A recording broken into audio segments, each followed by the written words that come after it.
Hello, everyone, and welcome to FOWE Wrestling Podcast, fans of wrestling everywhere. We're a new podcast starting out fresh and new. Maybe some of the faces you see are familiar to you from a collector's podcast we do. TFYLP runs weekly on Saturday nights at 8 p.m. on our YouTube channel. If you're a fan of Transformers and things of the robot nature, plastic robot nature, check out that podcast on Saturday nights. I'm the host there, Duron Land, and also the host here. Also with me is Rick Alvarez, who you may recognize from the show. If you didn't have enough to be mad about me already, that I'm on TFYLP or TIFLIP, I'm also on this show as well. Yes. So now people from all over the entertainment spectrum can hate me. We can call you your ring name, Rick the Prick. I used to go by Galvarez. Galvarez. Because, Alvarez, Galvarez. All right, that might be a little too too smart for you, Duron. Little too. I got it. Yeah, took a while. A little bit, but you. I lost my train of thought. Yes, I am a person. I was going to say something witty and funny, but it totally went shoo. But also with us is two new faces to the podcasting world. Chandler, welcome to FOWE. Hey, thanks for having me. Happy to be here. Happy to talk some wrestling. Should be fun. Absolutely. And Ashley. Hello. Many of you might know me actually from when I was a wrestler. I wrestled as Ashley Madison, and Chandler is also my husband, so that's how he pulled me into the fold. Since he loves Transformers and knows these guys, I am now here to talk to you about my fandom of wrestling too. You're breaking kayfabe, man. Come on. I also know Chandler. Chandler's also my husband. That's how he pulled me. That's how I got interested in wrestling through him. That is a. That's actually what this podcast is about. Is this love triangle we have going on. Transforming wrestlers. Yes. Chicks turn into guys.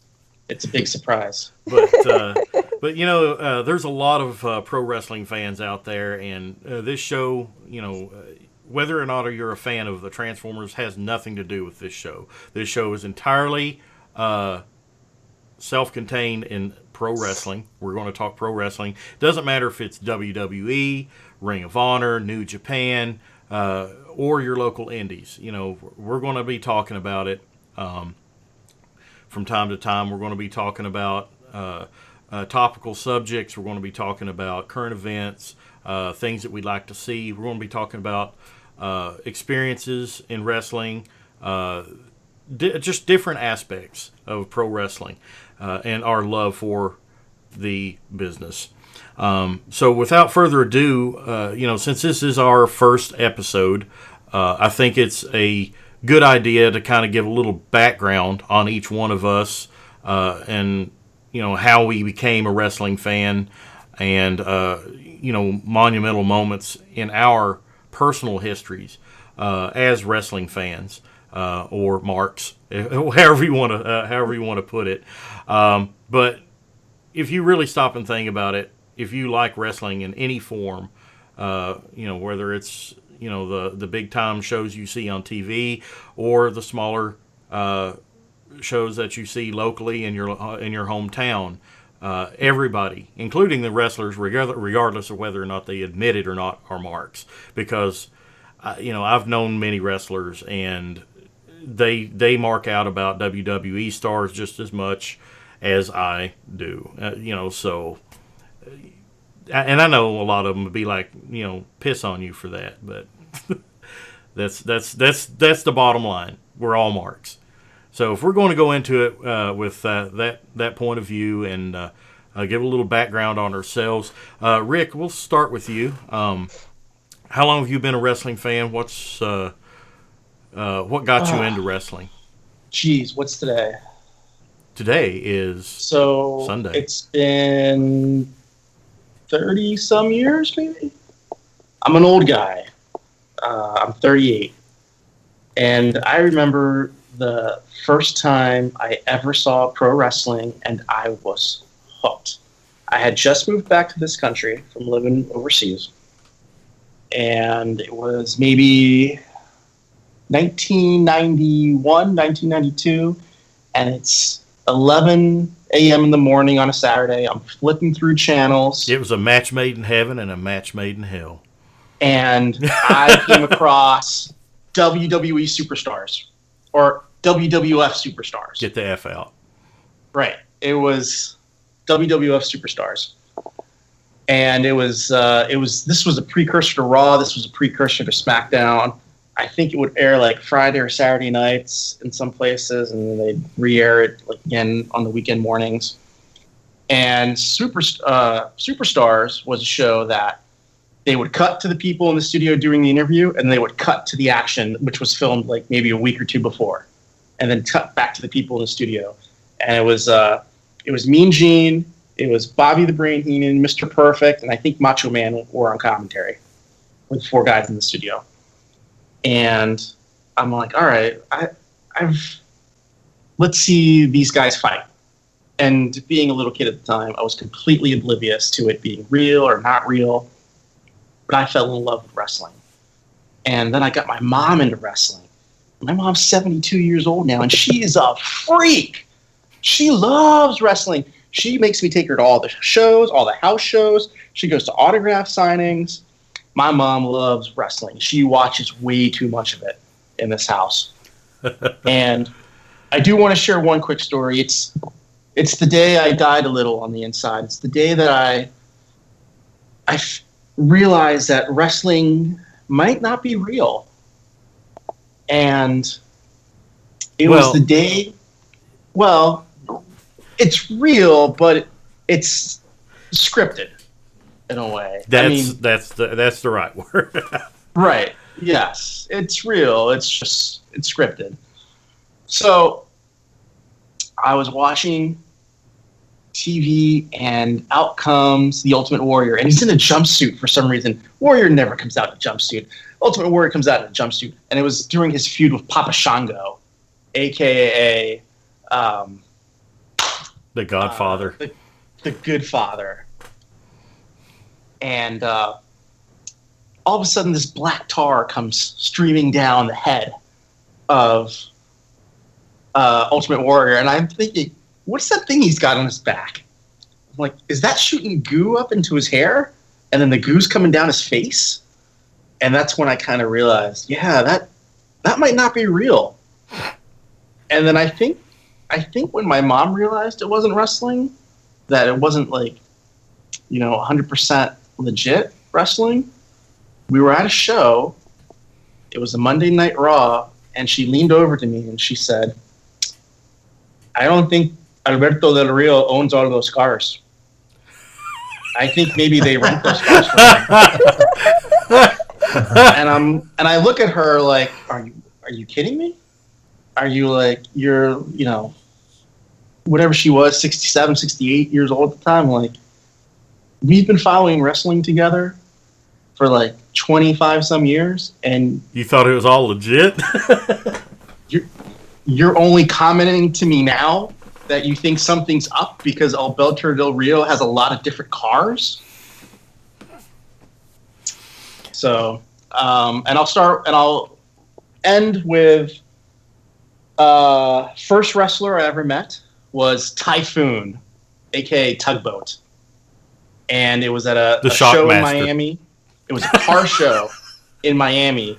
And at one booth, they had Pamela Anderson, because she was on Baywatch, and Typhoon at the other booth. I'm like, no, I don't want to meet her. I want to meet him, because I'm a little kid. So he was the first wrestler I ever met, and the last wrestler I ever met was AJ Lee, who's gorgeous. I mean, she's like 50 pounds in real life. She's tiny. But she's definitely gorgeous. Yeah, CM Punk's lucky. Definitely. So Chandler, what about you? What's your background in wrestling? Yeah, oddly enough, I think weird that Rick and that's like my first memory is the Papa Shango Ultimate Warrior face goo thing, but that was the part where it kind of lost it for him. That's where I decided it was real, I guess. So I guess we kind of took it two different ways. But yeah, so I started watching Rick, WWF Superstars growing up, which was much more superhero, kind of good versus evil, comic based.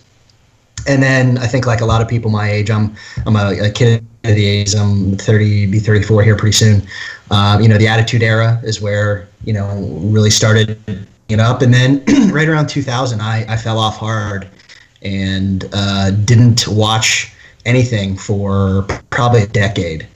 And then some of this, which is actually why I love wrestling now, and I'll let Ashley talk about it a little bit more because I think her perspective is a little more interesting than mine, is Ashley and I started watching wrestling together as just a thing to do as a married couple. We actually read a book called The Scarred Circle, Life and Death in Times of Professional Wrestling, which kind of talks about the history of the Carney days and the vaudevillian roots of wrestling, and it was just super, super interesting. And then we just started really what got us into it was before NXT really blew up, but when Charlotte and Sasha and all those girls were in NXT, we started watching women's wrestling together, and it was just so refreshing to see women treated with respect rather than just like bra and panties matches. That these were serious athletes and they treated them as such, and it was a really cool thing to see going from the Attitude Era. There were a couple really great wrestlers, but that all took a backseat to TNA, not TNA that were actual TNA. T and A, not TNA. A. And so I'll let her talk about that a little bit more because I think her perspective is a little bit fresher. But I've always I think what it comes down to is and people always say when they find out you're a wrestling fan, it's kind of if they get it, they don't get it, and they kind of give you that like they don't say it, but it's not real, right? You either get that wrestling type thing, yeah. Yeah, and it's kind of sad, really, because it's storytelling, right? And I love storytelling. That's why I love Transformers, the new run of IDW comics. I'm a huge fan of. As am I. Yeah, it's great, and I like storytelling, and it's as real as anything else on TV. It's drama. I mean, Yeah. sometimes it's comedic, and sometimes it doesn't play very well. But it's no different than Days of Our Lives, or As the Sun Turns, or it's any a of those drama other shows. with a sports theme. It's a dramedy with sports. Yeah. Yeah, or not even. I think the soap opera reference is relevant for sure, but honestly, there are times when wrestling is done right where it's just as compelling as something like Game of Thrones. It can be just as complex. It can be just as Watch any MPJW match. Yeah, it can be just as fulfilling if you have any context. For example, so here's one of my favorite matches. If you have any context to the Ric Flair Shawn Michaels WrestleMania match, it's incredible. It's an incredible, and I hope I always try. One of my favorite things to do is to kind of curate things and show people like what my passions are and why I like things, and I try to learn that from other people. And I think if you just put wrestling in the right context and you don't kind of force it down on people, just say, hey, listen, this is a story. Watch it like a story, and if they dig it, awesome, But if not, but it's great. And so, I think beyond that, what I'm into now is a little bit more. I still watch WWE. I have the New Japan network, so we're going to watch a lot of that. But probably my favorite thing right now is just independent shows. So where I live in Cincinnati, there's a great promotion in Dayton called Rockstar Pro. and it's just an amazing promotion. And you just go on Wednesday night, and once a month they do a pay-per-view, and you might see Joey Ryan. We saw Ray Phoenix, the Chris brothers, everybody. It's amazing. So that's kind of where I'm at with it, but I'll let Ashley kind of flesh out the other stuff. Yeah, because you're trying to steal my thunder. Scoop your heat. Always. Yeah, so let's kind of jump right into it then, because he touched on this. So for me, I didn't grow up watching wrestling a ton. I watched it some as a kid, but I think for me it was that idea of I didn't understand what was real and what wasn't as a kid, and that terrified me. Because even when after I think it had come out that it was pre-scripted, you still would see matches where they're using chairs and tacks and barbed wire, and I'm like, that terrified me, because I'm like, that I don't think that's a prop, like a fake prop. I think that's real. And you would see these things happen. So as a kid, I think that was made my stomach a little bit too queasy.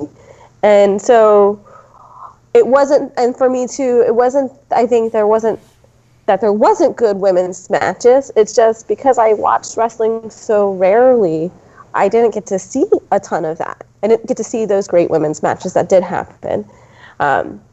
So then fast forward down the line, I'm married to Chandler, and we're going on a road trip, and we decided to listen to David Schumacher's Squared Circle. And so with that, going back through the history of wrestling, through all the greats of wrestling that have passed away, it blew my mind to hear these stories again, to see the background of how it developed and why it started, to the wrestlers that I knew growing up, the names, because even if you didn't watch wrestling a ton, you still knew the names. Like, they became great advertisers, that they were on the commercials or the kid shows, and so you knew who some of those names were. And so after listening to that book, I'm like, I think I want to watch wrestling again. Like, this puts it in a whole new perspective for me. I want to watch it. So we got the WWE Network.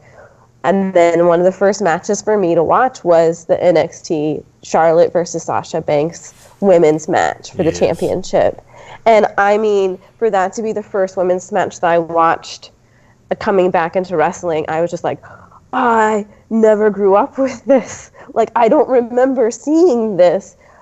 I wish this was always what I watched as a kid. Like, why am it only taking me until now to see this? And at that time, we were living in Cincinnati, and still being back new to Cincinnati, or getting into wrestling in Cincinnati, I didn't understand the true history that Cincinnati has in wrestling. And so Chandler's job ended up taking us to Milwaukee. We moved to Milwaukee, and Milwaukee actually has an amazing independent scene. And so it was like, for me, the chips were just falling into place. Like, everything was just kind of like, it was kismet for me. Because we moved into our new apartment. We found out that Ring of Honor was going to be at the theater next to us. So we went to Turner Hall to go see the Ring of Honor show. But our garage for our apartment complex, also being the garage that people park at for the Turner Hall shows, got flyered with an independent promotion called Brew City Wrestling. So I walked out to my car before the show to go run some errands, and I ran back in with the flyer to Chandler, and I'm like, oh my God, I think someone's trying to tell me something. I think I'm supposed to be wrestling. Someone put this flyer on my car. There's a wrestling promotion in town. And so we went and saw Ring of Honor that night. It was also amazing because that was Silas Young's first big match within Milwaukee, and him being a big Milwaukee person. Everyone knew him because of his run in the independent in there. So he also was the debut for the dark match. It was Beer City Bruiser, which is Matt Winchester. And he came out for the dark match, and he was also a fairly known wrestler within the Milwaukee community. And it was just amazing to see him. And so ended up on Facebook, reaching out to Brew City Wrestling, reaching out to the promoter. We started kind of messaging back and forth, but it took me some time to actually make it out to a Brew City Wrestling show. Finally, through one thing and another, Chandler and I were able to go to a show. I was able to talk to the promoter, and then he was saying, we couldn't go to the show together, so I went by myself, and so that I could hang out with a promoter and talk about wrestling, because I told him how I wanted to be a wrestler, and he's like, show up, we'll show you, I'll talk to you about everything, and not knowing that also was Matt Winchester's home promotion. So for the Beer City Bruiser, that's where he worked. So that night I got to see all these great local heroes and like for that town to be wrestling, and to see an independent show was mind-blowing for me. So that's how I kind of got involved with the wrestling, because through just that progression of going to these shows, I ended up talking to them. They said, if you really want to do it, like the promoter sat me down and it was a very long, intense conversation to make sure I was serious about things, and talking about how you have to put out the work, that you have to pay your dues, you have to show up for the shows, because at that time they didn't have a formal training studio. So you would have to just travel around where there was a wrestling show and set up the ring. If you were lucky enough to get an hour or so, a couple hours in the ring beforehand, if the guys got there in time, and that's kind of how you got to learn.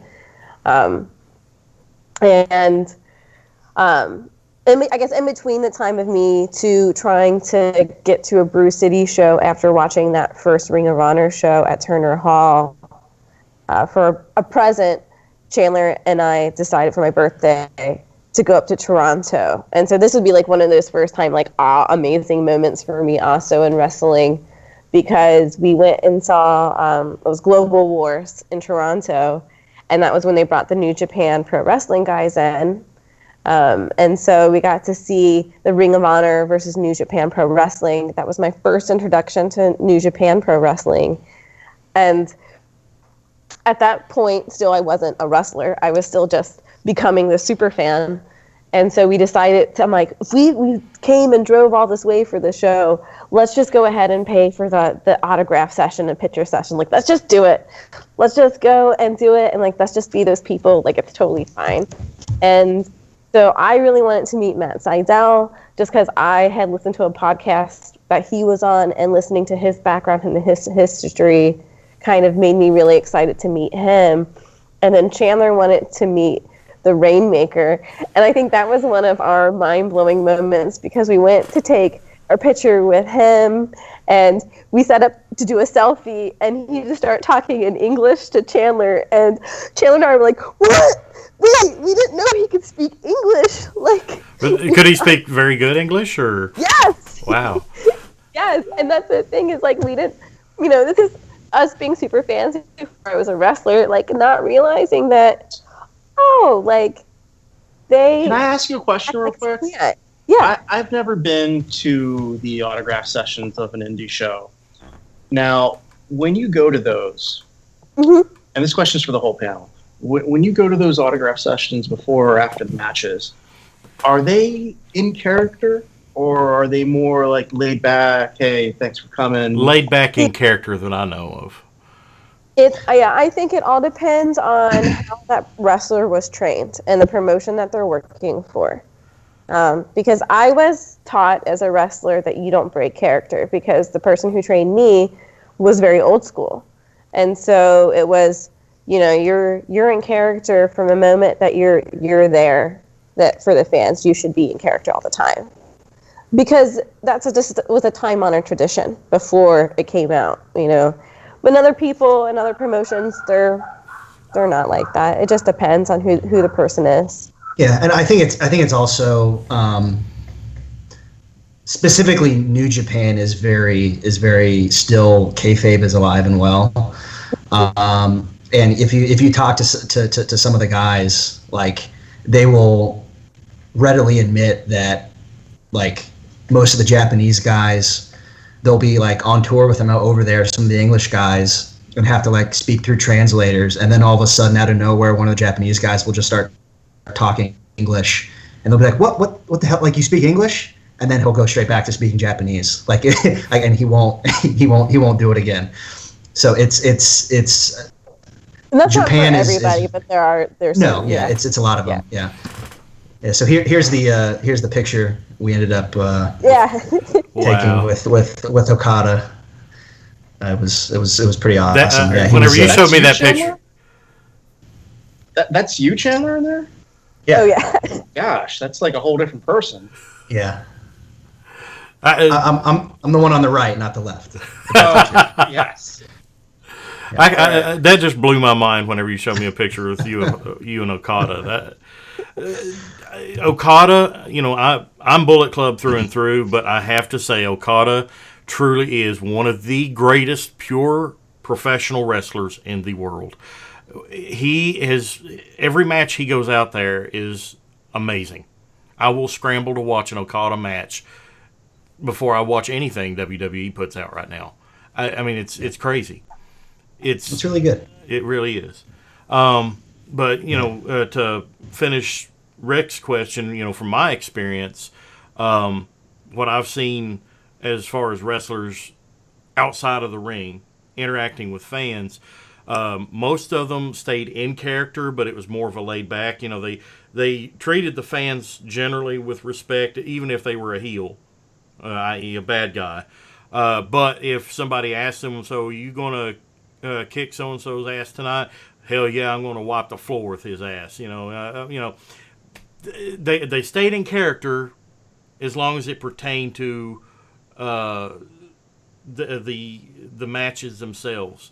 But whenever it was a one-on-one personal interaction. Now, if it was like I didn't generally see people that don't talk much in the ring come out and do interaction with fans. They pretty much just stayed in the back. Things like that. Now, big name stars. That they pretty much remained in character as well, but they were also still nice to the fans, because you got to realize the fans are the people that pay money to come see you. They're your meal ticket. Yeah. If you piss them off too much on a personal level, they don't want to come back. So or they're there to get an autograph. Yeah, I've only met people at the bigger conventions. And it's mostly WWE, WCW guys. Mm-hmm. And none of them were in character, except for 2 years ago, I got to meet JBL and Ron Simmons. And they were in character as the APA. They had a poker table in front of that was their table. That was their booth. It was a poker table. They were playing cards the whole day. And they were in costume. And it was just the APA all day. Absolutely. Now, so Duran, we still haven't heard from you as far as what your background is. Yeah. Well, I'm a little bit older than all of you here, I guess. I'm the old man of the group. I'm 42. I started watching professional wrestling, back up even before I actually started watching it. I was maybe 7 or 8 years old. My big brother, he's got about 18 years on me, so 15 to 18 years. So he was a huge wrestling fan. He watched the AWA, the USWA, all that back in the day. Wait, is this a story about how your brother got into wrestling and then how you got into wrestling? Or? Well, this is some backstory. I feel like we need to find out how your brother got into wrestling first. No, he was a wrestling fan. Let's just put it that. And on Saturday mornings, I was watching my cartoons. I'd get up early to watch my cartoons, and along about noon is when the wrestling shows would come on.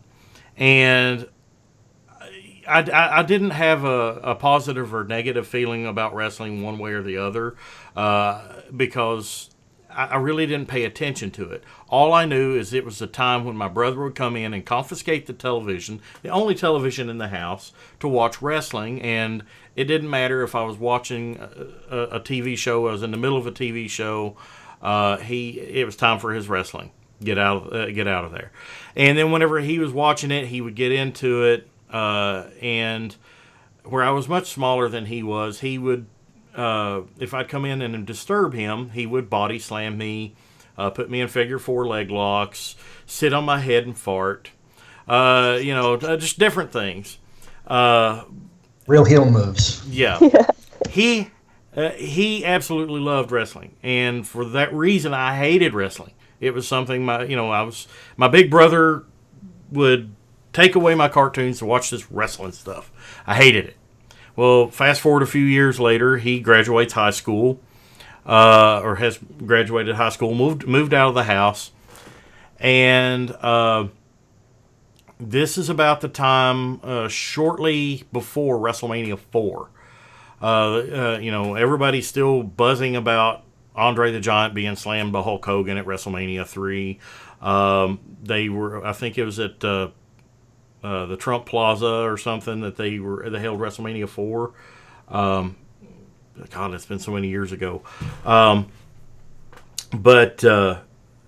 I started watching wrestling around then, getting a little interested in it, because it was flashy. There were a lot of people in the arenas and all. It just was very captivating. And slowly I started finding myself, as I become an older child, doing the same thing my brother would do, turn off the cartoons and turn on wrestling. And by the time I got into high school, in the early 90s, I was a big fan.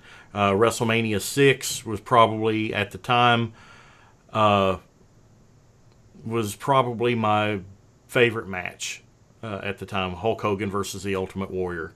It was the first time that I recall seeing two good guys go at each other face to face, and it didn't disappoint. It was a really, really good match for two guys that don't do a whole lot of flips and aerial moves. It was powerhouse versus powerhouse. And I think they even billed it as the immovable object versus the irresistible force. So it really captivated me and solidified my love in professional wrestling. And I followed it through all the years, attended many events. First live event that I attended was with my brother, and I will cherish that to this day, and I'll never forget it. It was at the Lee Civic Center in Fort Myers, Florida. Main event was supposed to be the Ultimate Warrior versus Nikolai Volkov.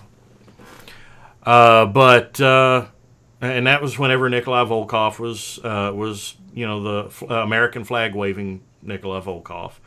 But as it were, the Ultimate Warrior was in a contract dispute with the WWF at the time, and he left the promotion literally a week or two before he was supposed to appear at this show. So we got Sergeant Slaughter versus Nikolai Volkov.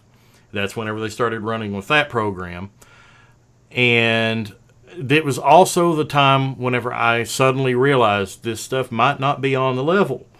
Because going to the show, Sergeant Slaughter versus Nikolai Volkov, as great as it sounded, was a horrible match. It was horrible. They were no-selling each other like crazy. Whenever the end of the match came, it was Sergeant Slaughter who won with his lame-ass skull drill. You could tell he wasn't hardly even touching him on the head. And Do you remember what the fan reaction was? Boos. It was absolute boos. Everybody around us was saying, "Oh my God, this is so fake." It was just crazy. But that being said, my brother and I both went away from the show. We were thoroughly entertained. Saw the reintroduction of Davey Boy Smith that night. He hadn't even appeared on television in several years since the British Bulldogs had disbanded. Whenever he came back, it was at the Lee Civic Center. It was in a non-televised event, and see him come out there with Matilda, the Bulldog, was something. That was my first live event. I've also attended a Raw. I was at the second ever Thursday Night Thunder that was ever recorded. It was in Lakeland, Florida. Got to go to a couple Monday Nitros. And if you watch, I can't remember the date, but if you watch the WWE Network, there was an episode, it was in, I'm wanting to say February, at the Tampa State Fairgrounds in Tampa, Florida. The entire NWO comes out to the ring, and the hard camera, which is the camera that shows the side of the ring, was focusing on all the NWO in the ring. And then directly behind them, perfect shot, was me standing there holding up a big sign, had my name on it with an arrow pointing down to me. So I'm on the WWE Network. Nice.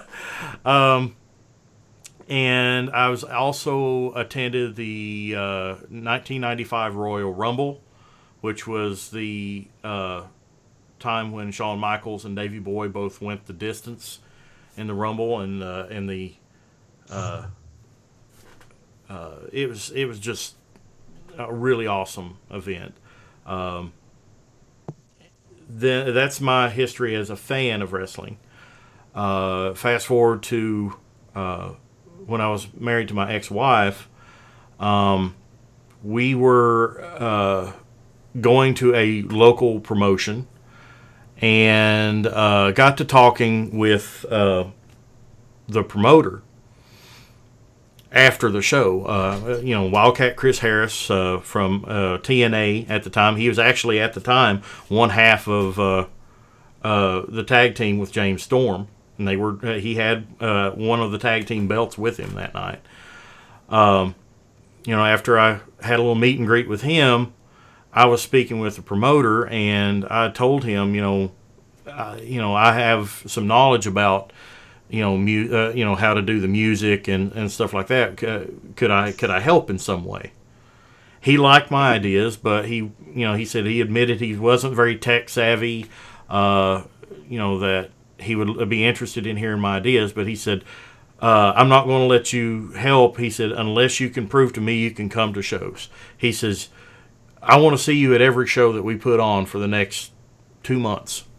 And he says, if I see you at every single show for the next 2 months, he says, I'll talk to you then. So I didn't miss a single show, no matter where they went, for the next 2 months. And one day I was sitting there at ringside, and he comes out and he said, come with me. So we go back in the back, and it was like mind-blowing to walk through that curtain.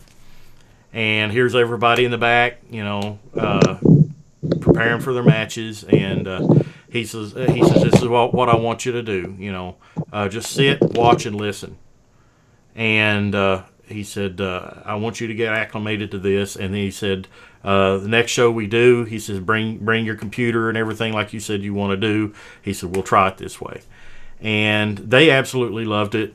Setting up the camera so they could watch backstage. They hadn't done that before. It was always peeking through the little curtain, looking out, see if somebody was waiting for their moment to go out and interfere. It was always peeking through the curtain, or going around and looking around the barricade, which they would risk getting seen that way sometimes. So until I came along, there was actually a video camera set up out there that the wrestlers could actually watch what was going on backstage without having to look out the curtain or anything. And I really enjoyed that time, having moments of 10 to 15 wrestlers standing behind you at a time, sometimes just watching what's going on, commenting on what's going on. And then the owner on the fly, the booker, he would turn around and say, hey, you run in, something needs to happen. That was really cool. I think the coolest moment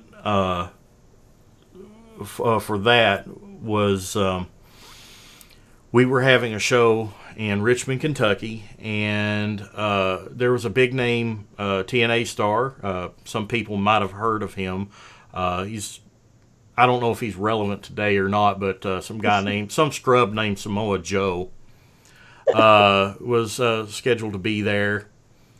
And the main event star or champion was out in the ring. And Joe was, I guess, a little bit late to the show.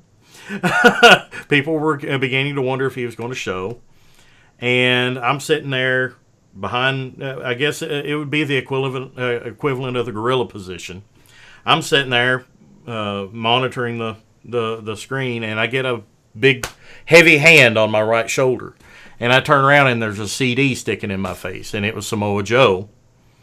He says, "Can you throw this on your computer real quick? It's my music." And so I actually had Samoa Joe's TNA theme on my computer. I still have it to this day, and it was actually obtained directly from Samoa Joe. And whenever I got it in there, he said, "Is it ready?" And I said, "Yeah." He says, "Hit my music." And just double click it and hear his music blare out over the speakers, and the crowd pop. That pop just sent chills down my spine, and him pop through the curtains there, and everybody. There was another pop, moments like that, and going to shows and with and working with the likes of beautiful Bobby Eaton of the Midnight Express. He's probably one of the most humble human beings I have ever had the opportunity to sit down and talk about professional wrestling for 2 hours with. He was so awesome. I will never trade those moments for anything. But as such, life happens, and I got away from doing the independent scene. I stopped watching wrestling on television mainly because money was an issue, and I couldn't afford cable TV. The streaming options weren't out there at the time, so I stopped being able to watch Monday Night Raw, and it was around the end of the Attitude Era, and for about 5 or 6 years I didn't watch any wrestling at all. And I come back into it probably about 5 years ago. It was around the time I think CM Punk was a champion at the time. And I followed it ever since. And whenever the WWE Network, whenever I moved in here, I got the WWE Network, follow it religiously, and now in the last couple months I've been turned on to MPJW World, which is like the New Japan version of WWE Network. You can watch lots of matches either in Japanese. There's a lot of English commentary on there too, but the wrestling on there is probably the most pure wrestling I have ever watched. It's so refreshing as compared to the WWE product, which is more soap opera, I guess. The emphasis is more on the entertainment than the ring. Can I ask you a question? Sure. So for the Japanese wrestling, do you prefer the Japanese commentary or the English commentary? I like listening to the Japanese commentary and listening to them get all excited, but I have no freaking clue what they're saying. So for that reason, I prefer listening to Kevin Kelly and whoever he has as his sidekick. Which, Kevin Kelly, he worked for the WWE for a while. Yeah. So I was already familiar with him. And it makes me exceedingly happy to see Jim Ross, good old Jim Ross, coming behind the broadcast booth for the New Japan show coming up soon in Long Beach, California. The precursor to the G1 Climax this year. To watch New Japan and listen to Jim Ross call it will be a treat, in my opinion. But I've had many experiences, both as a fan and behind the curtain. Yeah, I feel like that's the thing. It's like whether you're a fan or you're behind the scenes, or you're in the show. There's so many aspects of wrestling that you can, just the memories that it creates, whether you're in it or just watching it. There's just so many lasting emotional moments that stay with you. I think that's one reason why I still love wrestling, and I'm very happy to be a fan still, because it's just watching it, you feel what they feel when it's done right, and that the way that it takes you. I don't know how to explain that. I don't know, but I love wrestling. It's the emotional roller coaster, and Yeah. and I admit, even at 42 years old, I'm not in shape in any way, shape, or form, but there is still a desire in me to go and get trained and at least have a match or two. I've always wanted to do that, or maybe be a manager, but you want to do something like that. It's something that I've always wanted to be involved with, and being able to do what I did for the short period of time, which was about 2 years that I was doing it, I never dreamed I would be able to do that. And meet the people that I met. Jerry Lawler, Bobby Eaton, Samoa Joe. I've met so many wonderful people doing that. It was so great. And even as a fan, there's something to follow for everybody. Whether you like the women's wrestling, when the women's division now is better than it has been in a long time. I think the last great women's division they had was whenever you probably had Lita and and Trish Stratus and those gals. I mean, recently it's been so dry, and it's so refreshing to see the women get treated as the guys. So they're not having 5-minute matches anymore.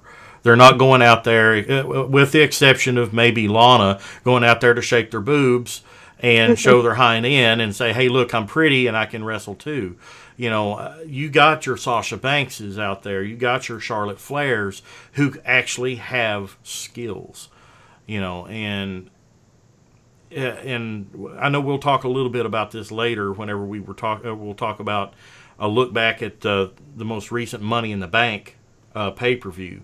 There's some things about that me as a fan and knowing a little bit about backstage stuff kind of pissed me off.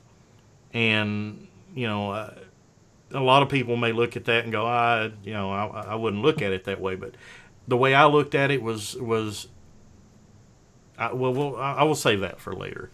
But can I ask you this, though? Because I find this to be kind of a unique situation. From watching wrestling before you did any behind-the-scenes stuff, has it been harder for you to watch wrestling now, since you kind of know more of the magic behind the scenes? Kind of like, well, for example, Rick, he's seen how our favorite toys are made. He knows how it's done, and the magic might have been killed a little bit, but is he still a fan? Yeah. I'm knowing how it's done, or seeing how it's done is one thing, but I think in all, it's kind of enhanced my enjoyment of it. I appreciate the hard work that these guys do more, and like all you got to do is, and I got to keep harping on it. Watch the New Japan match from, I think it was Wrestle Kingdom 10. Shinsuke Nakamura versus AJ Styles. That's one of the most amazing matches I've seen. And then most recently at Dominion, Okada versus Kenny Omega in an hour-long draw. At the end of the match, you're like, oh man, it was a draw, but damn, that was a good match. They put their hearts and souls out there. And from a creative perspective, I appreciate it more, I think, because of what I know, not less. And it's weird because knowing what I have seen back behind the curtains doesn't diminish what I've actually seen now any less, I guess. Okay. Yeah, I would say for me, when I was a wrestler, it was, as when I was wrestling, I found that it was kind of harder for me sometimes to enjoy some of watching the wrestling because I was always picking it apart to try to learn stuff. Or I always had my other wrestling friends who were helping train me and my mentors, I would have what I would feel like their commentary would be playing in the background of my brain of how they would feel about watching some of that. So I would be in a room with Chandler and I could hear his commentary to a match. And sometimes I would be like, ugh, I don't understand why he thinks that's good or why he thinks that's bad and why. And so we found that there started to become a disconnect for us on how we enjoyed watching wrestling.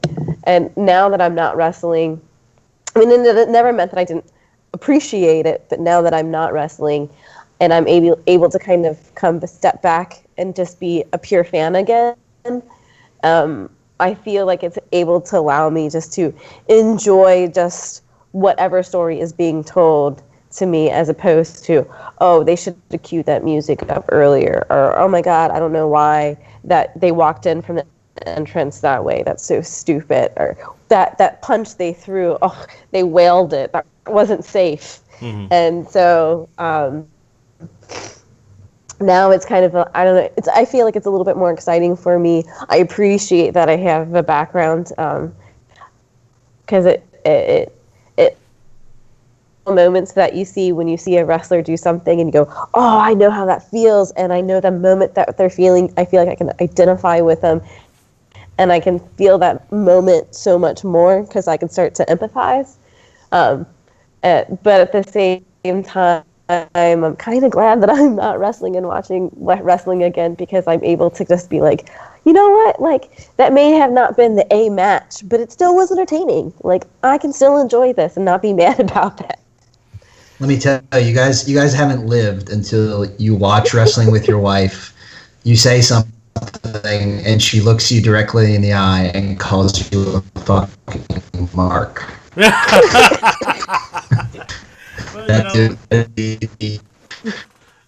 Talking with wrestler friends that I have, talking with wrestler friends that I have, there's times that I would do things, and like during intermission of shows, sometimes there for a little while on my MacBook, I would play a mix of music during the intermission, and every now and then I'd throw in a popular wrestling theme.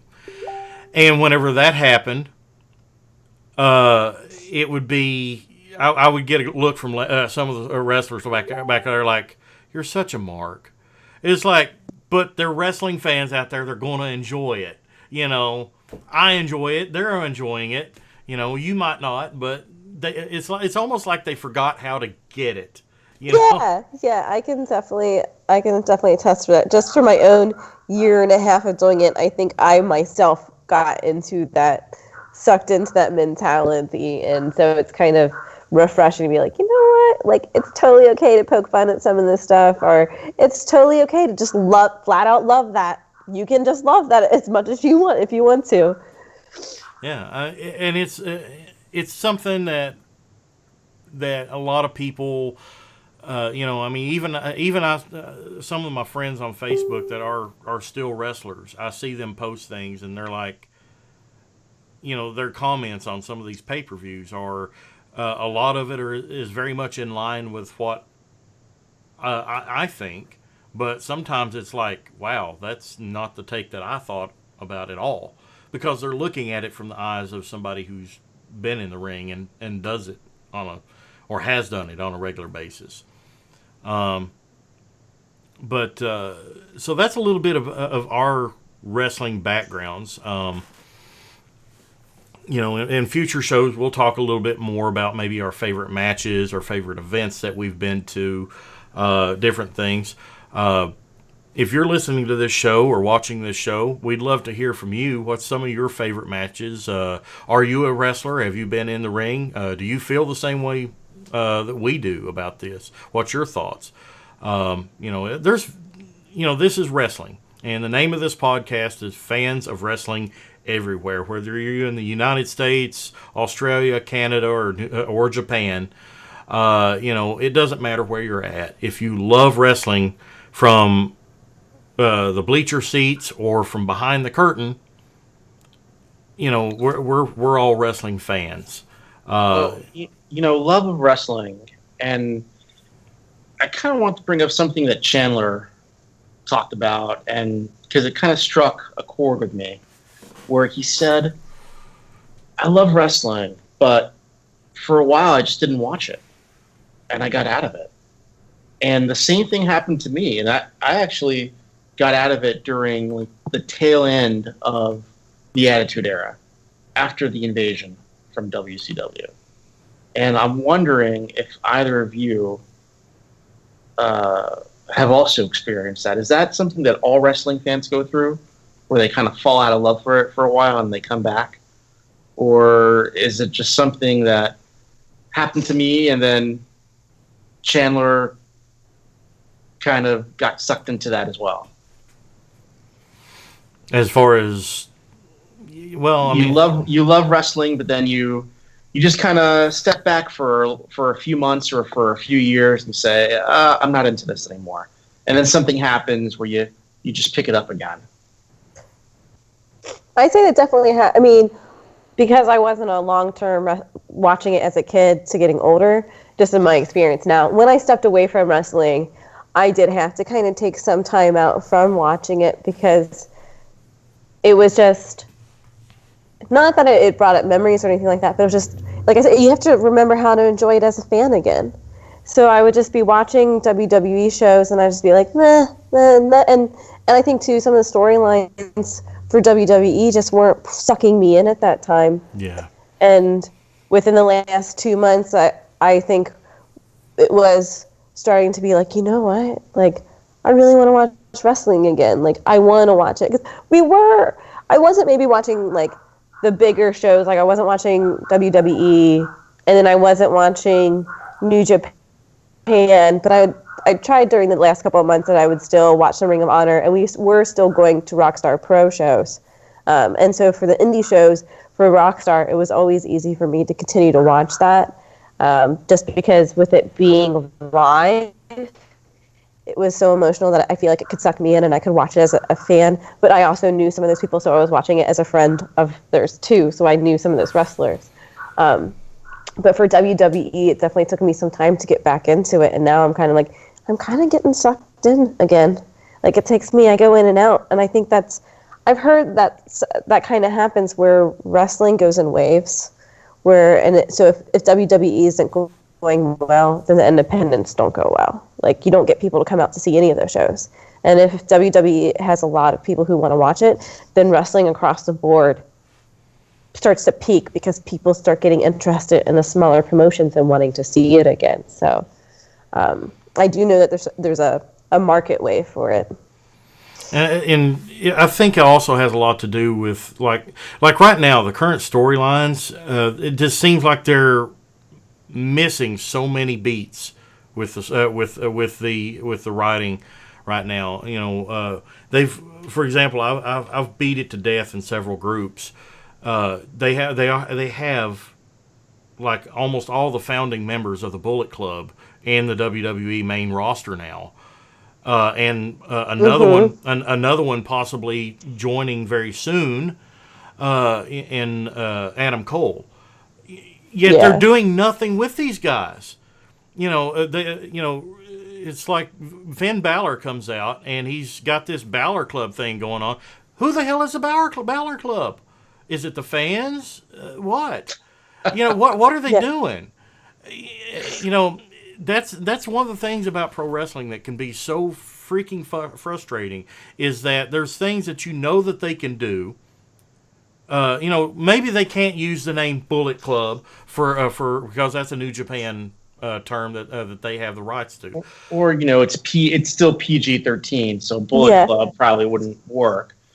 But let me ask you this.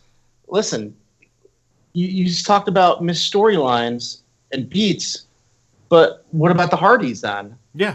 Because we're just waiting for them. Like, is that another one that do you think we'll get? I'll throw this out to everyone. Are we going to get the broken Hardys in WWE?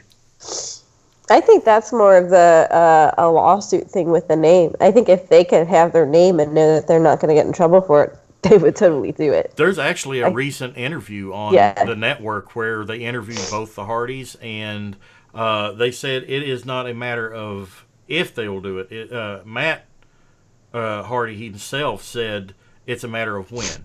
They just got to get some things hammered out. They said Broken Matt Hardy and Jeff Hardy, for that matter, are still out there. They just can't do it. And he said, all these people out there that yell delete, delete, delete, keep doing it because it'll be relevant again. Yeah. And I was going to say too, and I'm sorry, I'm going to cut you off, Chandler. It's okay. But I think one of the hard things that WWE might have with some of the storyline stuff or with how to use some of the wrestlers is there are different styles of wrestling, and that's one thing that makes wrestling so interesting is because there's lucha, there is high flying, so there are the old school matches that have a very specific good guy, bad guy, how they kind of have that match flow. And then there's the ones that it's just punch, punch, punch, punch, punch, flip, flip, flip, flip, flip, dive, dive, dive, dive, dive, and it's all action. And so in the independents, in order to get big, because you want WWE to look at you, you're busting your ass. Like, you're working as hard as you can. You're trying to learn as much interesting stuff as you can so you can get noticed, just so that you can get pulled to WWE. But then once you get to WWE, well, then WWE has to realize that you're now a commodity where you're wrestling all this time. So they can't have you do some of that really dangerous stuff because if you get hurt, you're off the roster and your paycheck. So I think that's one of the biggest issues that WWE has is, do they want to risk their wrestlers getting hurt with some of this stuff? And also, do they like the high-flying style? Do they like that fast-paced Japanese style? Jumping off what you're saying there, a good example is Finn Balor, who, whenever he wrestled that match against Seth Rollins for the Universal Championship, he put it all out there. Yeah. And he got hurt. And since he's come back, he has not wrestled that same way since. I want to think of Hideo. Like, how much have we ever got a chance to see him?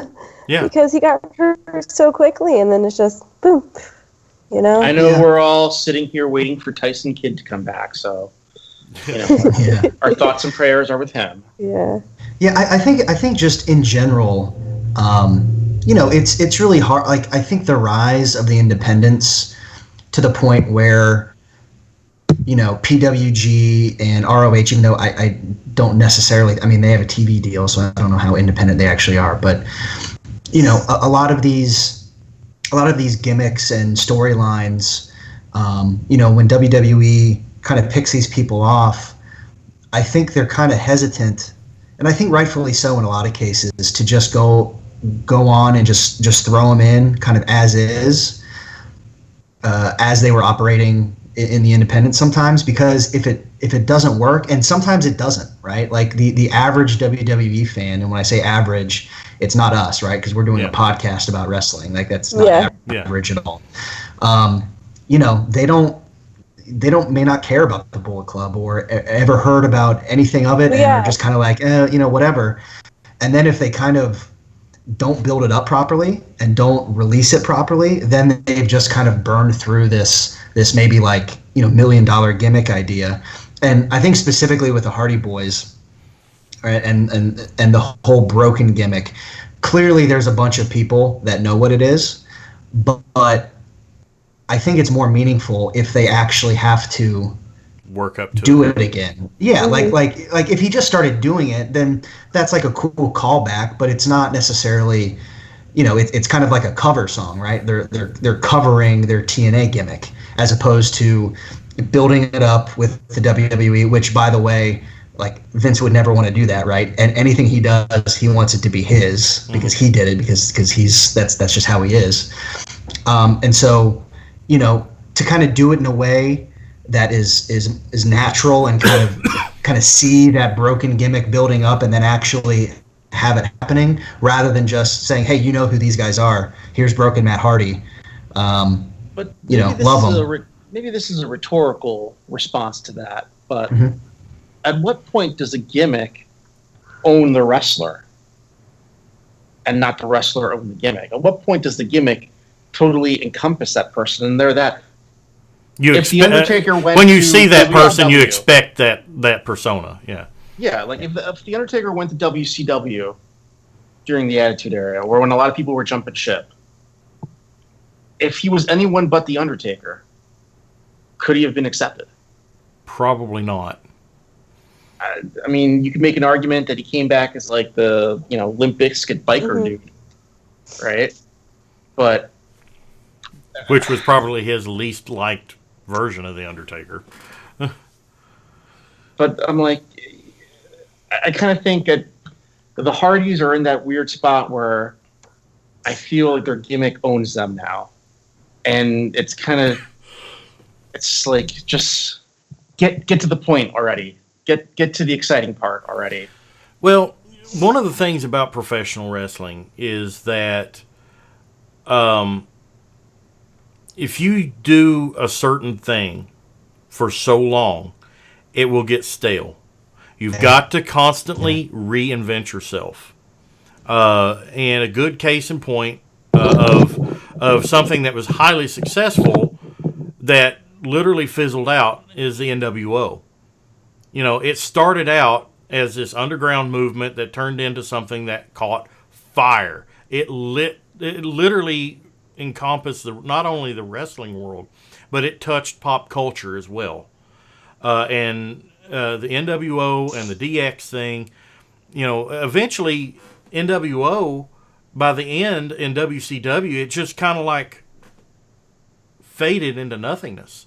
There was nothing. There was not a single storyline that it basically killed off the NWO. And then whenever the WWE brought them back after they absorbed WCW, it was just back down to Hogan, Hall, and Nash, and maybe X-Pac.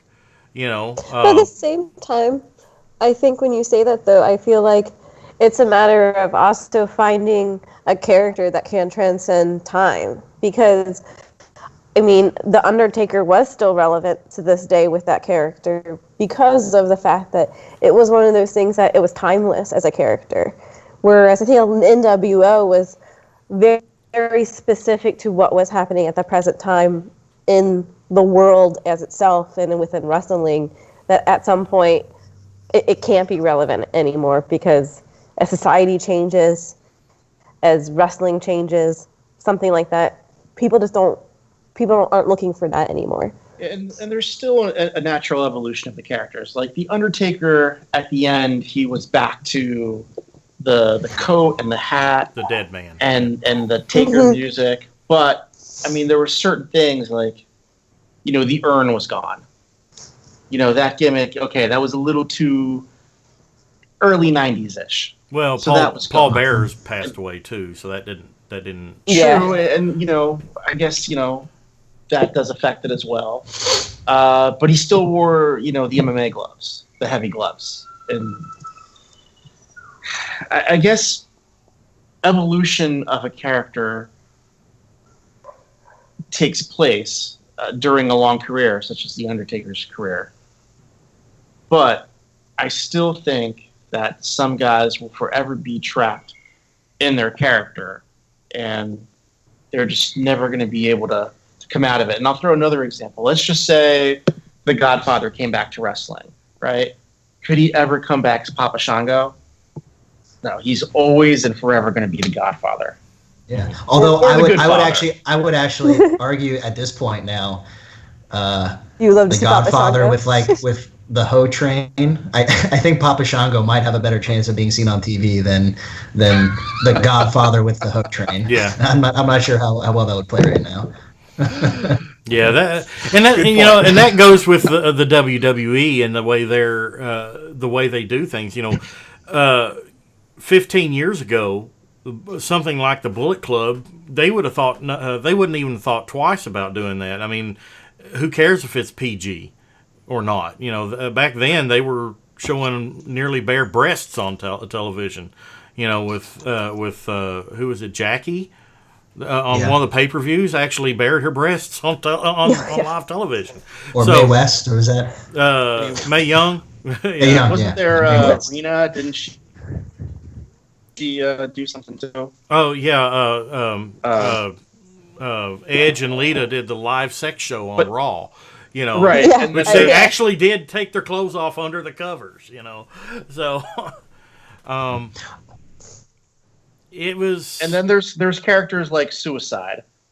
Well, I like the idea of that character, but WWE will never have a character called Suicide. No.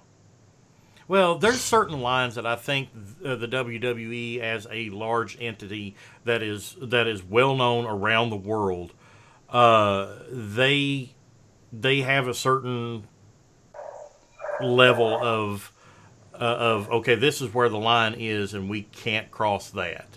But to be a professional wrestling organization, whether you're independent or the WWE, you've always, in order to stay relevant and in the public's eye, you've got to find ways to push the envelope.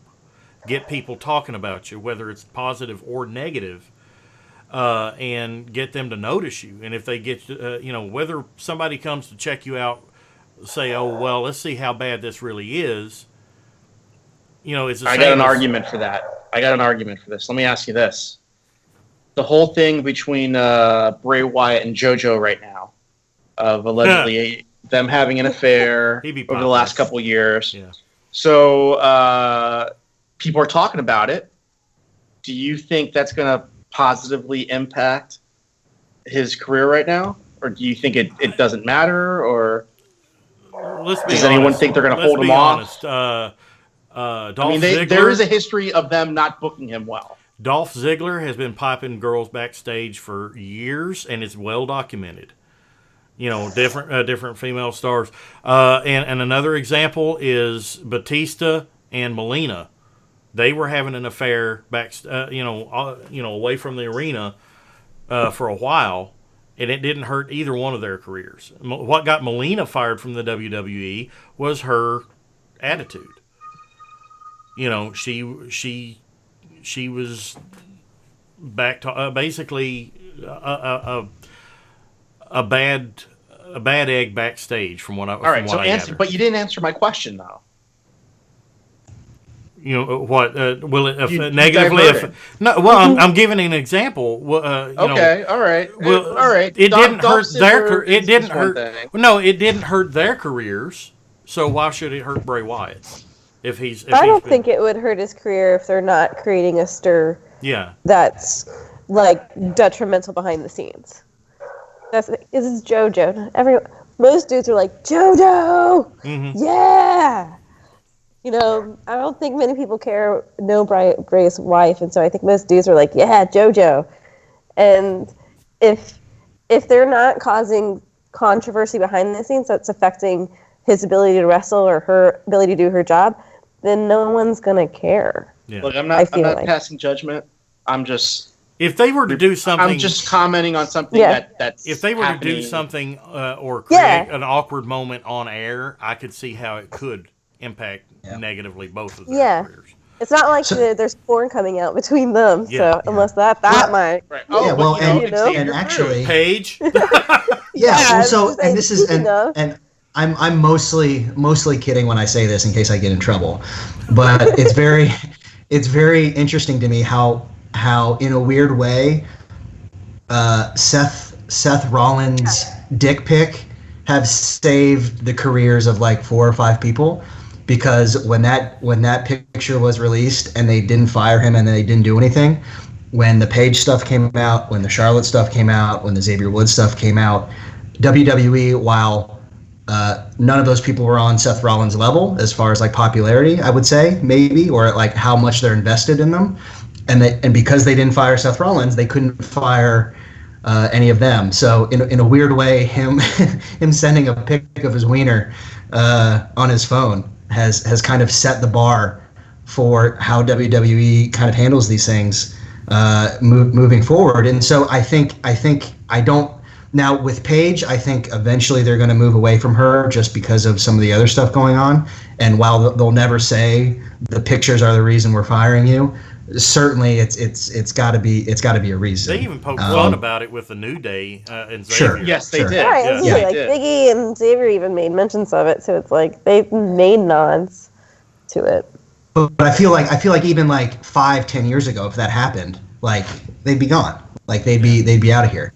And so my answer to you, Rick, is I think I don't, unless there's other stuff going on and they want him gone anyways, and this is kind of the last straw.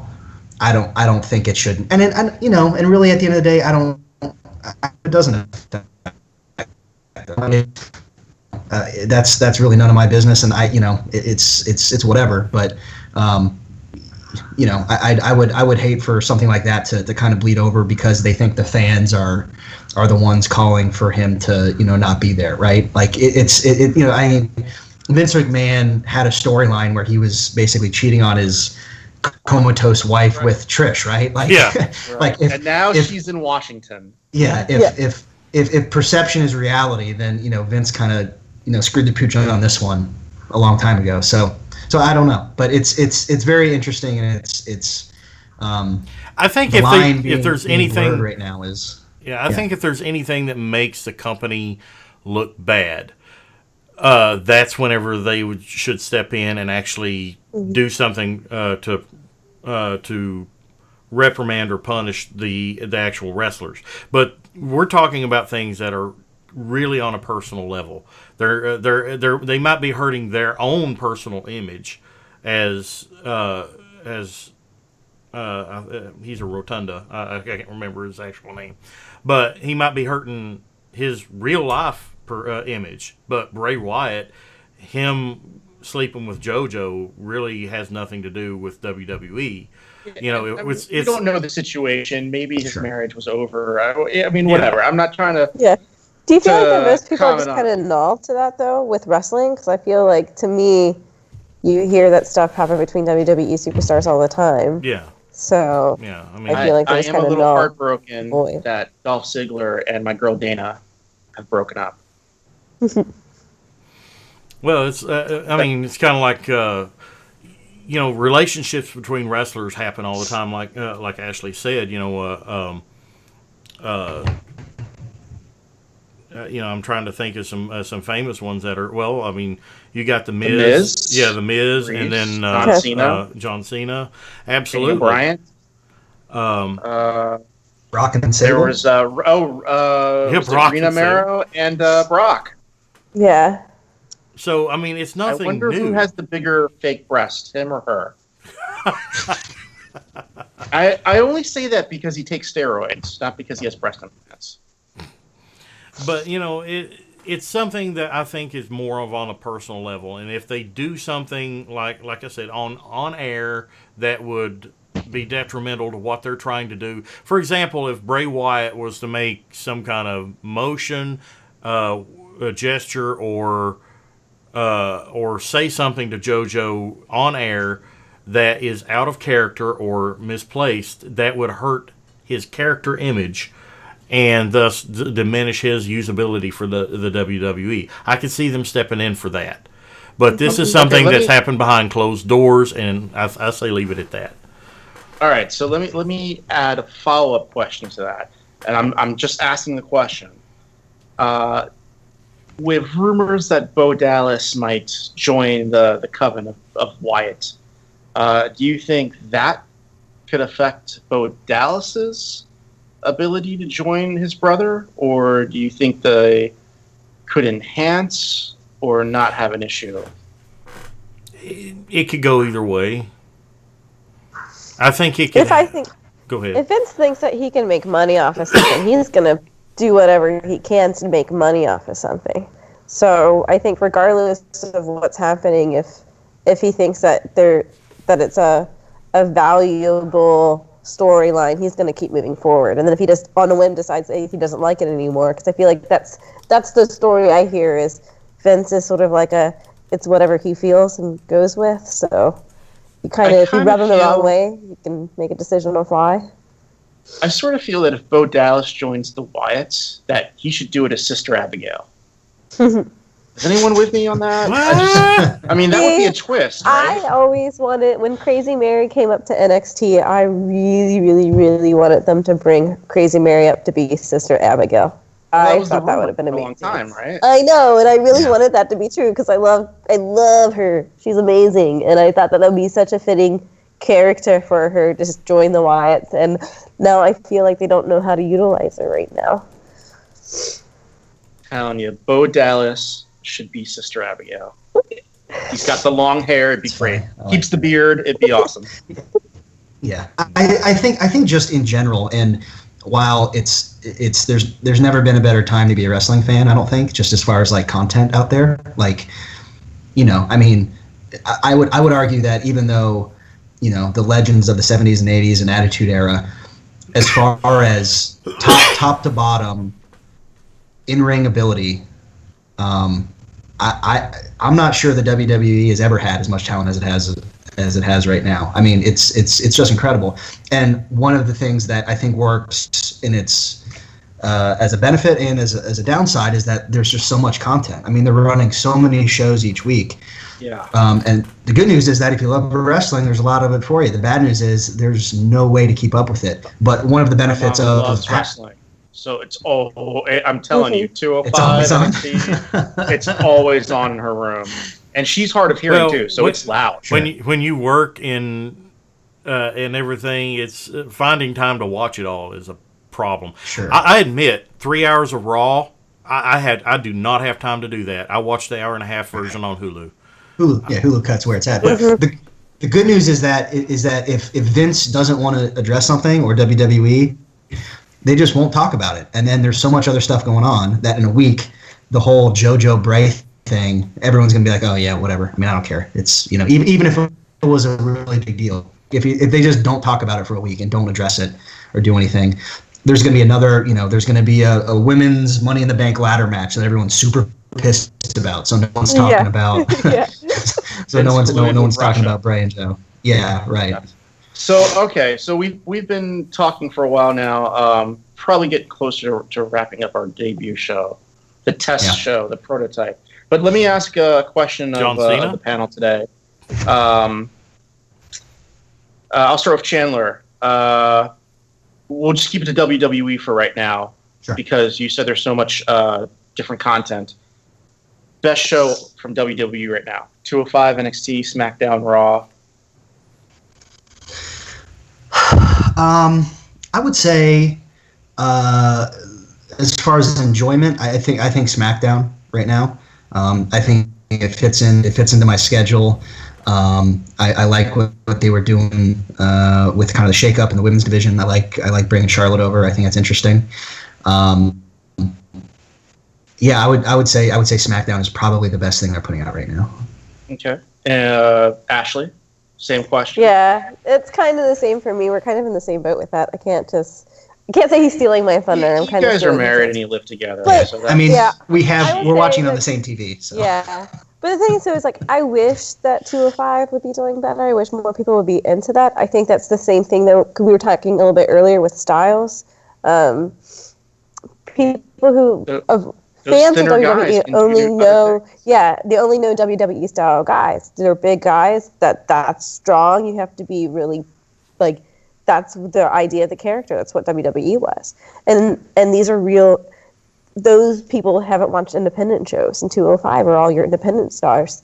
So for someone like me who gets really excited to see some of those 205 guys, I don't think WWE knows how to use them or get the crowd behind them because they're just not excited about that. The cookie cutter WWE fan doesn't know how to be excited by that, so it doesn't get used right.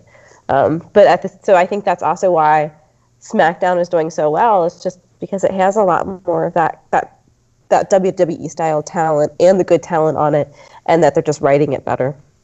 So let me ask you, and only you, a follow-up question. Is there someone on the roster you'd like to see go to 205? Like, you're saying that's just on the main roster right now? And then that could potentially, slim down or fix into that category for 205. This is a test.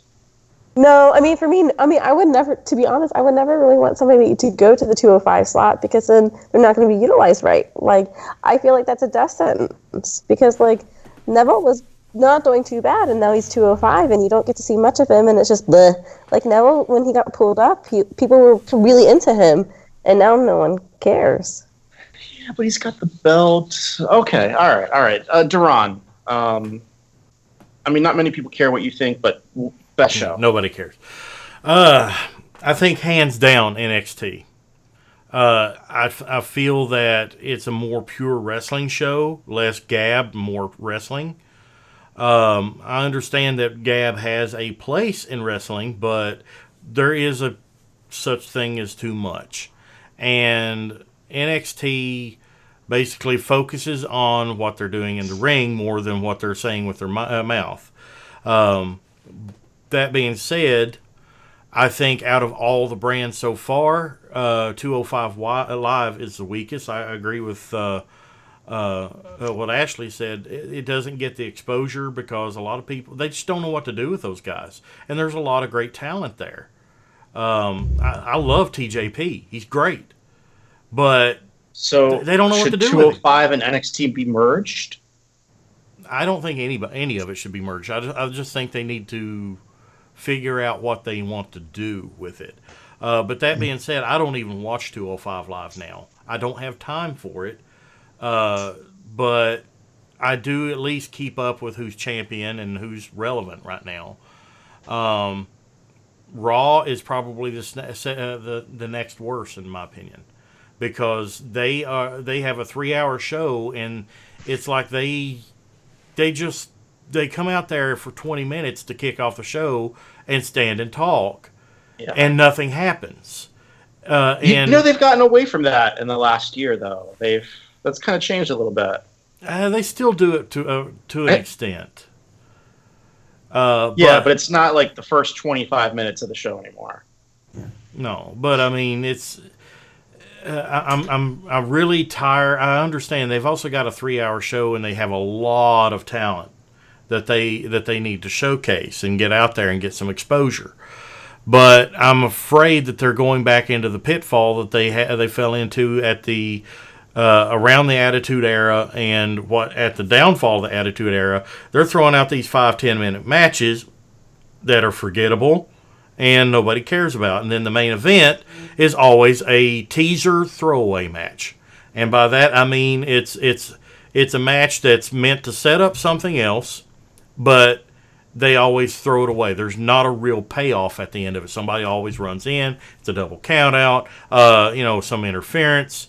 Back in the Attitude Era, there was always that try for a ratings grab, and they would have an occasional championship title change on the main event of Raw or the main event of SmackDown.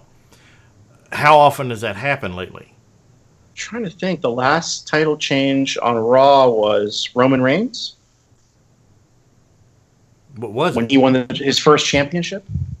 The women's belt went back and forth. Oh, like every other week. Like that Charlotte was kind of lame, they went like. Yeah. Well, that was just to build up Charlotte and say so she can say she's a multiple-time champion like her daddy, And that's another thing that I have a problem with the current WWE product is that they are. It harkens back to the old Goldberg statistic. He's 155-0. It's like he's. I think we officially have to call it the Asuka. Yeah. Yeah, now it's now Yes. they're applying that same mentality to Asuka. You're building up a person in a short amount of time, and it's like they've built up Charlotte in the last 4 years, like she's like a 10-year veteran. She's been wrestling in the WWE for 5 years or less. Something like that. Yeah. So and that's including her NXT time. So it just seems a little forced, in my opinion. But getting back to the original question, I like SmackDown as far as the two top tier shows, Raw and SmackDown. I prefer SmackDown. I think they got the better talent, and I think they use the talent a little better on there than they are on Raw. Right now, on Raw they're just so concentrated on Roman Reigns and his lack of skill in any way, shape, or form, and pushing him against Braun Strowman, who is clearly he's a big guy. He needs to be a badass. Nobody, at first nobody cares about him, but it's working. Now when his music hits, the crowd pops. Yeah. It's one of those things, like when you look at old, like King of the Rings and stuff like that, and you see Braun Strowman before he was Braun Strowman, and like he's been in the WWE for like at least 10 years, right, on and off, playing different characters. I'm glad to see that he finally found one that it's him. Like when Steve Austin became Stone Cold Steve Austin, he finally found the right one that was him. And when Sting donned the black and white makeup, that's Sting. Sting's reinvented himself. Going back to what you were saying, owned by his gimmick. Yeah, reinventing. Okay, so here's my last question for you guys. Duran, you I like didn't the sound answer it yourself, of your voice. though, didn't you? Don't you need to tell us your feelings on this? Well, I'm more mysterious, but I love sorry. SmackDown, but there's something about the 205 guys that I really like because they're more agile. They can do things that you don't see the heavyweights do. And being from a martial arts background, I get very jealous of their abilities. And I like watching it to see what they can do, not for the stories. But SmackDown is the better show. So, Duran, because I love the sound of your voice. Yes. Last question from me. Who would you like to see brought back into the fold? Not debut, but brought back. Brought back to the WWE. Brought back. In some way, shape, or form. NXT, SmackDown, Raw, whatever. Or who's got an answer ready? I really don't have an answer for that right now. Chandler. I think his computer froze. Ashley. Brought back. Yeah. I think his computer froze. Can I just say that I want Bob Backlund more? I love Bob Backlund. I know he was by a little bit. When I lived in Connecticut, he owns Backlund Oil, and he would deliver oil in my neighborhood. He would drive the oil trucks up, and it says Backlund Oil, and it was him. He'd say hi. And When he didn't buy, did he give you the chicken wing? No, but I should have gotten a picture with him. I never stopped to get out to talk to him because I didn't buy oil from him. Yeah. But Backlund Oil. All right, Chandler, are you with us? Who you got? Yeah, I don't know. I would think there was this character called Ashley Madison. I wouldn't mind seeing her make a return. No, but she was never there. I don't know. I mean, honestly, I think the kind of like legends and the people that have come back, like I really enjoy seeing them. But like there was that one Royal Rumble where Bubba Ray Dudley came back, and it was a huge pop. It was incredible. Like everyone freaked out because it was in Philly. And then like 2 weeks later, everyone was like, whatever. He's back, I guess. That's cool. Dudleys are back. But I don't know. Like I think what like Shawn Michaels is doing and has said is like, I'm not going to be one of these guys that just comes back, right? Because I think just in general, wrestling is all about expectations and either fulfilling the expectation or subverting it. Like what's going to happen, or because they do it all the time, like the 5 moves of doom or whatever, or a finisher that always finishes people, and then so you expect that, and then all of a sudden you subvert that expectation, and that's when it becomes amazing, right? So the fact that Shawn Michaels is kind of like, I'm not coming back, and for all intents and purposes, he may not, but because he's saying that all the time, if he does come back, it's going to be the biggest thing ever, right? So I guess with that line of reasoning, I guess probably Shawn Michaels. I think I have an answer myself now too. And I would have to say with an asterisk on a in a wrestling role, I would like to see Kurt Angle return with the possibility of American Alpha being his new Haas and Benjamin. I would like to see Kurt Angle, while he still has some wrestling years in him, come back and show some of these young bucks how it's done. I really miss Kurt Angle. You know, I mean, it's not enough for him to walk out and the fans yell "You suck," and him just get in the ring and talk on a mic. He is so much more than that, and we know that he can still wrestle. He's done it recently. You know, he even made an independent appearance before he re-debuted in the WWE at the Hall of Fame. So I would like to see Kurt Angle return to the ring, not just backstage. I think they're working up to it, though. We can talk about that on another show. Yeah, I think Corey Graves is a whole part of that thing. Mm-hmm. I think there's going to be a team of Daniel Bryant, Kurt Angle, and Corey Graves, and they're going to be called the Comebacks. But Daniel Bryan can't wrestle because of the concussion thing. We'll see. We'll see what happens. We'll see what happens. Whether it's in WWE or somewhere else, I don't know. So, you know, before we wrap all this up, let's take a quick look back at Money in the Bank and a quick look ahead at Great Gonads of Fire, Great Balls of Fire coming up here. You guys, we'll start with Ashley, ladies first. Mm-hmm. What's your thoughts on Money in the Bank, real quick? We're not going to go match by match. Yeah. We'll just. There was a lot of it to me that the setup was a little bit disappointing when they finally finished some of the matches. I think that was the hardest part for me watching Money in the Bank. I think for me they let out I feel like they purposely let out with the women's ladder match, knowing that it would piss people off. So they had to have other matches to bring the crowd back up. That's why it couldn't be later in the show. And I think that tone of it just kind of set the whole show off for me. So I don't know. Chandler can kind of describe more of his feelings on it too. What's right here? Jump over to Rick. Let Rick talk about it, and then we'll come back. Rick had to step away for a second, so I guess while he's coming in there,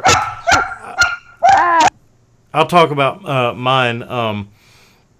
My thoughts on it. Overall, it was a mediocre pay-per-view. I liked the main event ladder match. I thought was great. I just didn't like how it ended. I thought it was kind of a cop-out. The women's match, I agree with the general sentiments that it was done to piss people off. I kind of see now, seeing what they've said on SmackDown, I see that they have a plan with that, so it had a purpose. The high spot with the Usos and the New Day with Kofi doing the trust fall, that was amazing. But the count out finish, just another frustrating thing. It's like you take a great match and throw it away. They could have did that on Raw, honestly. But I'm still waiting to see what they're going to do with the Baron Corbin as the main eventer, as the main event. I'm sorry, Money in the Bank winner. It's kind of got me curious. Yeah. So go ahead, Chandler. Yeah. So I think I agree with the women's match. I think that's everyone's been talking about that anyways. My favorite match was definitely the tag match between the New Day and the Usos. I think the Usos are just incredibly underrated, and specifically as heels, they're just doing really great work. The New Day, I think still prove that they're more than just a comedy act right now, which is great. And I I think the comparison between the Money in the Bank match, the women's match, and the tag match is two things that were meant to piss you off, but did it in different ways. One was right and one was wrong. In the women's match, it was, you know, he could have just interfered and she could have won, and then it wouldn't have been this whole like, you know, well, a man had to do it for a woman type of thing, which I'm kind of, you know, that's kind of how I'm feeling. That's the crux of why I'm pissed about it. Yeah. Yeah. As where with the New Day and Usos, like that was that whole thing of expectation of being like, okay, here's what you want, here's what you want, here's what you want. We're not going to give it to you. So that when they do finally take it from the Usos, it's going to be a huge thing. And I think it was disappointing, but in a way that I enjoyed, in a way that I think is going to pay off later, as opposed to the way the women's match was. It was just kind of like I think a different way, and it would have been just as impactful and would have pissed people off just as much. Yeah. So, what's your thoughts on the Jinder versus Randy Orton match? I think it was fine. I think I have a hard time ever putting Randy Orton in that babyface role, just because he comes across, and I mean, no offense to him, I don't know him as a person, but just his general bravado is just such dickish to me, and just kind of an asshole. Like, it's very hard for me to be like, yeah, go, Randy. Like, I just don't feel that way about him. Mm-hmm. And Jinder, I think for all the reasons that a lot of people don't like him, he's a heel champion, right? And he's kind of that person that can make you cheer anyone that he's going up against, which I think sometimes is really hard to do in today's kind of independent internet wrestling fandom, where everyone wants to cheer the bad guys and boo the good guys, and having a bad guy champion that people boo is a commodity, and it helps, right? That's the way you get people over, right? Is you put them up against someone they hate, and then they start cheering them. Yeah. So I don't know. I mean, it didn't light the world on fire for me, but it certainly it certainly made sense. Let me ask you a question. What do you think? How would you compare, I guess, Jinder Mahal and the Bollywood Boys, the Singh brothers, to JBL and the Bashams?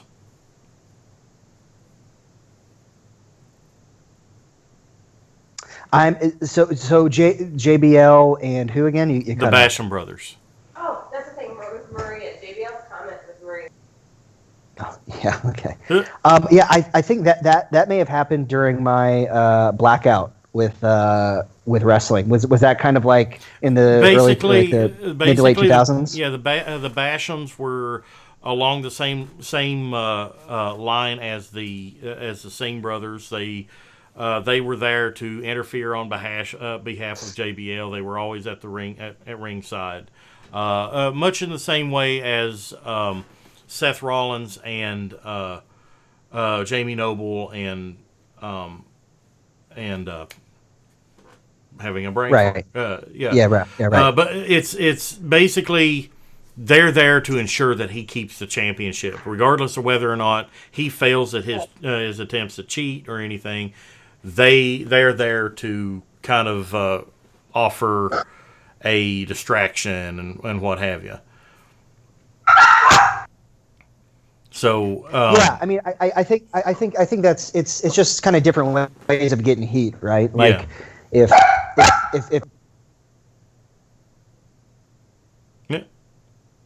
Sorry, the dogs are being uncooperative. Yeah, I mean, I think if people if the management thinks that a person isn't getting as much heat as they need to, then you kind of throw some some ring workers on the side that are clearly there to interfere.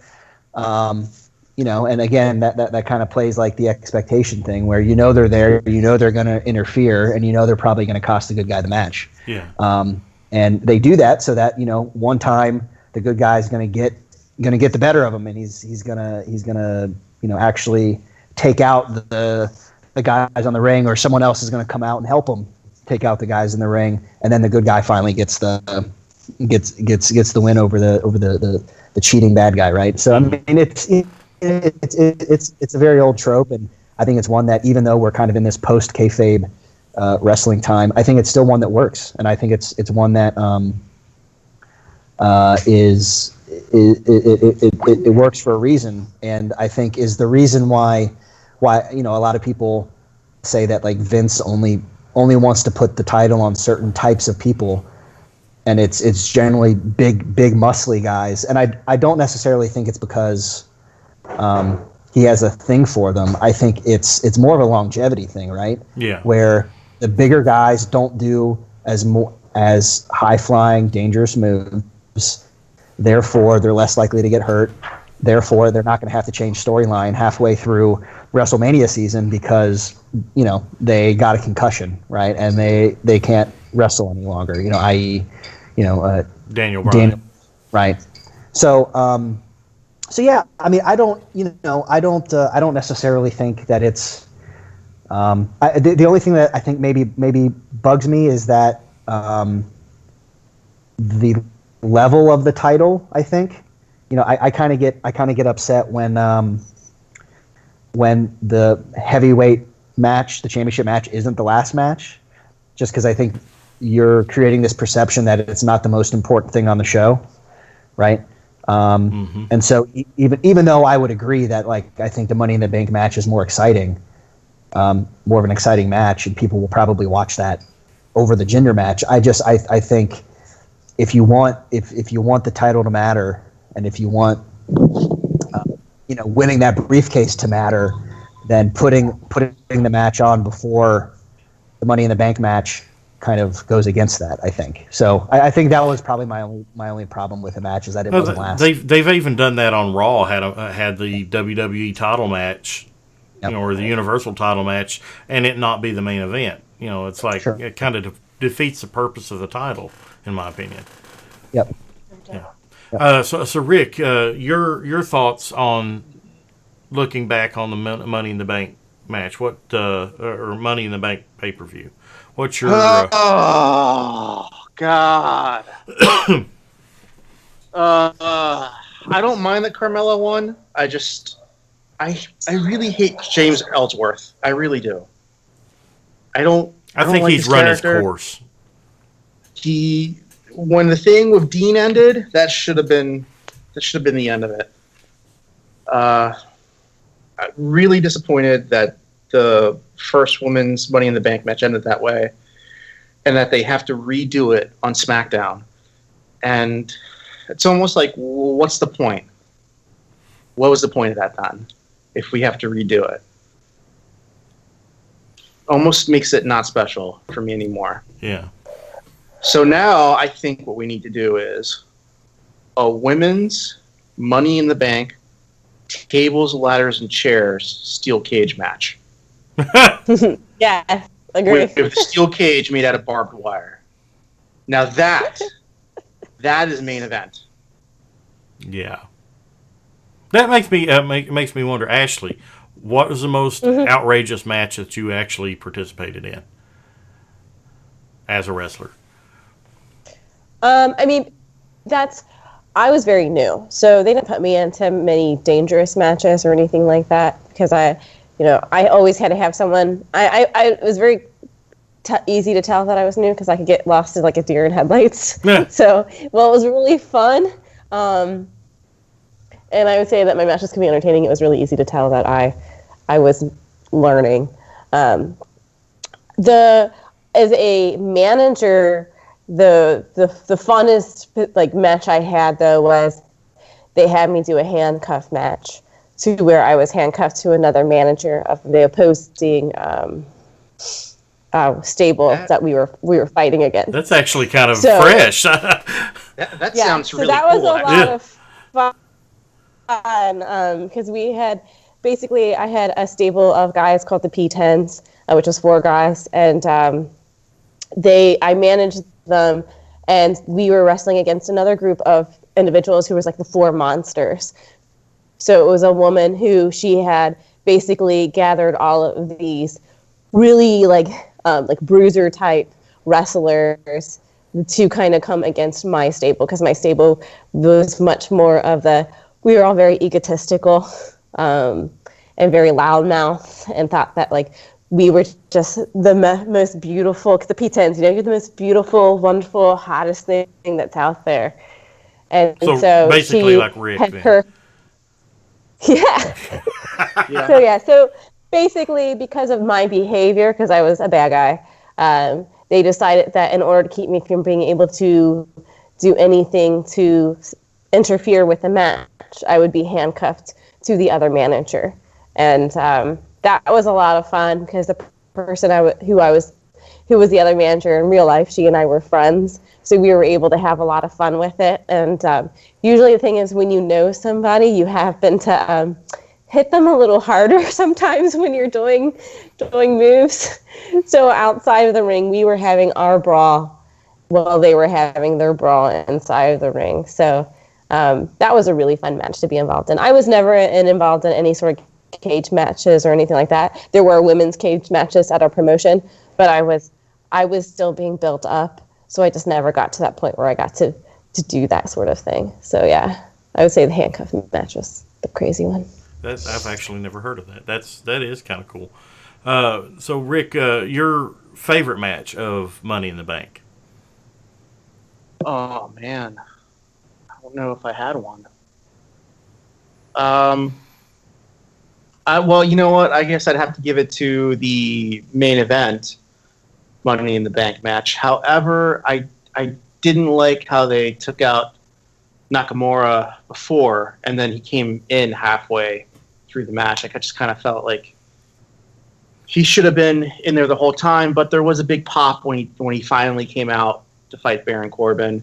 And there was a really good moment that he had with AJ Styles where they just moved the ladder to the side. Yeah. That I think is maybe WrestleMania. Yeah. Next year, I don't know. I think they're building toward it. Do you think one of them's going to hold the title, and then at WrestleMania it's going to be the two of them, and that's when Kenny Omega finally comes out after the match? Yeah. Or they debut the Adam Cole, whatever the equivalent of the Bullet Club would be. It'll probably be just called the Club Alliance. That's one of the things that we wanted to get out of the way. It was talk about the Money in the Bank pay-per-view. Probably our next show we'll talk about the Great Balls of Fire. But this was a pilot show, kind of give you a little background on us, some of our thoughts and insights on pro wrestling and the world of it. If you like what we're doing, then let us know on our Facebook group. Just search out the FOWE, FOWE podcast on Facebook. I'm going to try to get a Twitter account set up really soon. And any fans of wrestling, you're welcome. Independent, pro, such as WWE and Ring of Honor, New Japan. We'd love to hear from you. Ideas for things that we could talk about or segments that we could have on here. We're open to suggestions. We'd love to hear those too. Anybody have any closing thoughts? Yep, I'm back. Yeah, I'm back. Yeah. I was just going to say, the one thing that I didn't say, I realized I didn't say for the Money in the Bank, was that my favorite part was when Marie Kanellis and Mike Bennett made their debut. And JBL's comment, it was JBL's comment at the very end. He goes, yeah. He took her name. That was like the best little like moment of it, because the debut was not the right debut for them, but his comment just like made it perfect. He took her name. I don't think that was scripted. I don't think that was in there. That's why I love JBL. He says things that he shouldn't say. Yeah, that was a true JBL moment. Yes, absolutely. Well, yeah, that's it for me, and I don't think Taylor has anything to add either. So, thanks for having us. It's fun. Absolutely. Our intent is to do this maybe bi-monthly. So look for us every couple weeks. We're going to try to sit down another, not this coming weekend, but the weekend after that, if providing we have time, and do another recording. And like I said, just let's talk about wrestling and the history of it, the future of it, and the current state of events. It's always a fun thing. Well, I think that'll wrap us up this episode. We'll see you next time on FOWE, Fans of Wrestling Everywhere podcast. I am Duran, along with Rick, Chandler, and Ashley. We'll see you next time. Good night, everybody. Bye. Bye. Chandler says bye too. The FOWE Podcast is a production of TFYLP.com. Follow the FOWE Podcast on Twitter @FOWE Podcast. You can email us at FOWEpodcast@TFYLP.com. FOWE Podcast theme, Rumble, can be found on bensounds.com. The FOWE Podcast is not affiliated with any wrestling organization, wrestler, or official.